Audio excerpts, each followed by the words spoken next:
बिस्मिल्लाहिर्रहमानिर्रहीम। अस्सलाम वालेकुम मोअज़्ज़ज़ सामीन, एपिसोड 6 के साथ मैं हूं अदील अहमद और आप देख रहे हैं हमारा यूट्यूब चैनल। मोअज़्ज़ज़ सामीन, अपनी पिछली वीडियो में हम बात कर रहे थे कि नजमुद्दीन अय्यूब अपने भाई को बता रहा था कि तुम्हें मालूम है कि मुझे आज ही किलादारी के मनसब से माजूल कर दिया गया है। नजमुद्दीन अय्यूब ने अपने छोटे भाई को इंतहाई सख्त लहजे में मुखातिब करते हुए कहा, और इसके साथ ही ये हुक्म मिला है कि हम दोनों भाई एक हफ्ते के अंदर अंदर सुबह तकरीयत की हदूद से निकलकर बहुत दूर चले जाएं। नजमुद्दीन अय्यूब की माजूली और शहर बदरी का सबब यह था कि वो एक दिन तीर अंदाजी कर रहा था कि बदकिस्मती से एक ईसाई सामने आ गया और नजमुद्दीन अय्यूब का तीर उसकी गर्दन में पैवस्त हो गया। ईसाई जमीन पर गिरा और चंद लम्हों में तड़प तड़प कर मर गया। इत्तफाक से मरने वाले ईसाई तकरीयत के हाकिम आला मुजाहिदुद्दीन बहरोज का गुलाम था।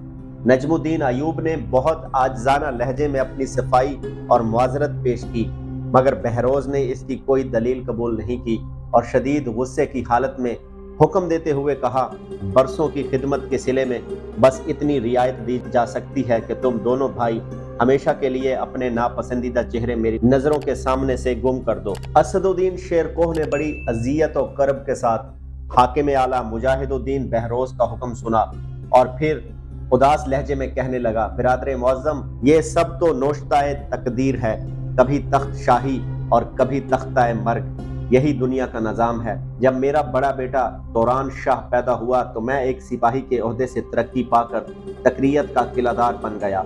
नजमुद्दीन अय्यूब ने चीखते हुए कहा, इसे अपने असाब पर जरा भी काबू नहीं रहा था, और आज जब ये मनहूस दुनिया में आया है तो मैं बसद हसरत और यास तकरीयत छोड़कर किसी खाना बदोश की तरह एक नामालूम मंजिल की तरफ जा रहा हूँ। हम अहले ईमान हैं, हमारे मजहब के मुताबिक ना कोई सात मनहूस होती है और ना मुबारक। ये सब अल्लाह का निज़ाम है और अपने निज़ाम को वही बेहतर समझता है।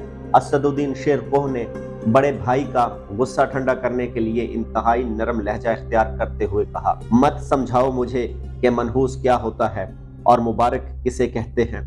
नजमुद्दीन की आवाज कुछ और बुलंद हो गई थी। बड़े भाई की तरफ से गैज़ो गज़ब के इस मुजाहिरे पर असदुद्दीन शेरकोह भी खामोश न रह सका। गुस्ताखी माफ, ईसाई गुलाम का कत्ल आपके हाथों से हुआ है, फिर इस मासूम बच्चे को यह सजा क्यों दी जा रही है? नजमुद्दीन अय्यूब अपनी माजूली से इस कदर बदहवास हो गया था कि इसने अपने छोटे भाई को भी बुरी तरह डांट दिया। मजबूरन असदुद्दीन शेरकोह वापस चला गया। फिर वो अपनी भाभी के कमरे में दाखिल हुआ, बड़ी सरशारी के आलम में भतीजे को प्यार किया, इसके कान में अजान दी और वालिहाना अंदाज में कहने लगा, ये मेरा यूसुफ है। बच्चे के चेहरे पर एक अजीब सा नूर था, बड़ी कशिश थी, इसीलिए असदुद्दीन शेरकोह ने भतीजे को यूसुफ का मुबारक नाम दिया। फिर इसी बच्चे यूसुफ ने सलाहुद्दीन अयूबी के नाम से शोहरत तमाम हासिल की। मुअज़्ज़ज़ सामीन, ये अयूबी खानदान पर बड़ा गिरां वक़्त था। कई साल की शदीद मेहनत और जानफिशानी के बाद नजमुद्दीन किलादारी के मनसब तक पहुंचा था और फिर चंद घंटों में इससे सब कुछ छीन लिया गया। नजमुद्दीन अयूब का इक़्तिदार इस मकान की तरह था जिसे ज़रे कसीर खर्च करने के बाद तामीर किया गया हो और जल्जले के एक झटके ने इसे ज़मीन बोस कर दिया हो। वक्त तेजी से गुजरता रहा और तकरीयत के हाकिम आला मुजाहिदुद्दीन बहरोज के हुक्म की तामील में सिर्फ एक दिन रह गया था। दोनों भाई नजमुद्दीन अय्यूब और असदुद्दीन शेरकोह एक कमरे में बैठे गौर कर रहे थे। इनका ये खाना बदोश खानदान किस इलाके का रुख करे कि जहां इसे पनाह मिल जाए। बज़ाहिर कोई जाए अमा नजर नहीं आ रही थी। दूर तक खुला आसमां था और मायूसियों का गहरा अंधेरा। यकायक इस तारीकी में रोशनी की एक लकीर नमूदार हुई और नजमुद्दीन अय्यूब मुज़तरिब होकर खड़ा हो गया। काश ऐसा हो जाए। नजमुद्दीन अय्यूब शदीद बेचैनी के आलम में बार बार अपना एक हाथ दूसरे हाथ पर मार रहा था और इसकी जुबान पर बस यही मखसूस अल्फाज अदा हो रहे थे, काश ऐसा हो जाए। बड़े भाई की ये इज़्तिराबी कैफियत देखकर असदुद्दीन शेरकोह भी खड़ा हो गया और पूछने लगा, क्या हो जाए बिरादर मोहतरम? छोटे भाई की बात सुनकर नजमुद्दीन अय्यूब के सामने 6 साल पुराना एक वाकया अपने पूरे खिदोखाल के साथ उभर आया। ये 526 हिजरी का जमाना था और बगदाद पर अब्बासी खलीफा की हुकूमत थी। इसी दौरान में जंगी हुकूमत के बानी अमादुद्दीन ने इराक में शिकस्त खाई और अपने सिपाहियों के हमरा फरार होकर दरियाए दजला के बाएं किनारे पर दम लिया। मगर अभी इसके लिए कोई जाए पनाह नहीं थी, क्योंकि दुश्मन का लश्कर मुसलसल अमादुद्दीन जंगी के ताक़ुब में था। दरिया के इस पार एक चट्टान पर तकरीयत का नाकाबिले तस्खीर किला वाक़या था। किले के दिफा के लिए खुश्की की तरफ एक गहरी खंदक खोदी गई थी, जिस तक पहुंचने के लिए चट्टानें काट कर खुफिया सीढ़ियां बनाई गई थी, जो किले के वस्त से गुजरकर दरियाए दजला तक जाती थी।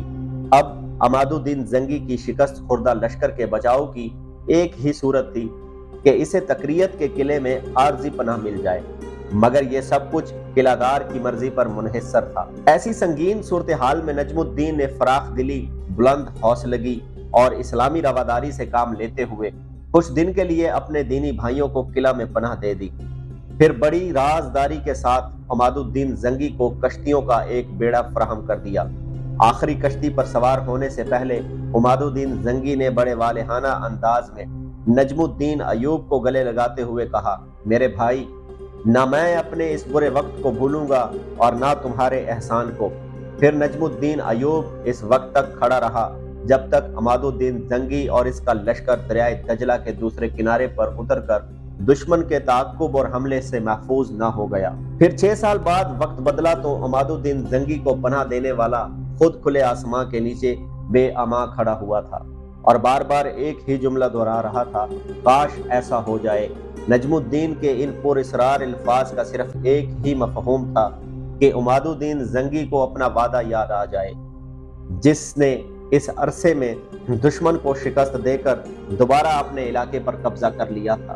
फिर जब नजमुद्दीन अयूब ने अपने छोटे भाई अमादुद्दीन जंगी की रुखसत का आखिरी मंजर पूरी तफसील के साथ सुनाया तो असदुद्दीन शेर को बेसाख्ता बोल उठा, आजमाइश की इस घड़ी में सुल्तान के ज़र्फ को जरूर आजमाया जाए।